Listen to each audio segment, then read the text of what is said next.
তো দেখো আমরা এই জাস্ট শরৎচন্দ্র বাড়ি থেকে এই মাত্র একটু নিচে নামলাম। তো দেখো এখন একটু বৃষ্টিটা কম লাগছে। তো দেখো বাইরের এলাকাটাও কি সুন্দর, অনেক বড়।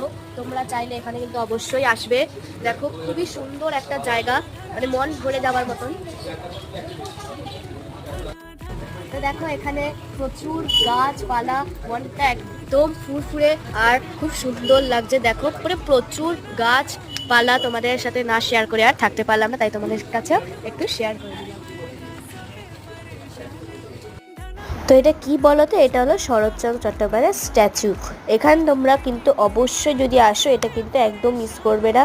এখানটা কিন্তু আমি প্রথমে ফার্স্টে ঢুকে বুঝতেই পারিনি, ওখানকার লোক বললো ওটা দেখবে। তো চলো আজকের মতন টাটা। আমরা তো খুবই এনজয় করলাম, আর তোমাদের এই ভিডিওটা কেমন লাগলো অবশ্যই কিন্তু কমেন্টে বলবে।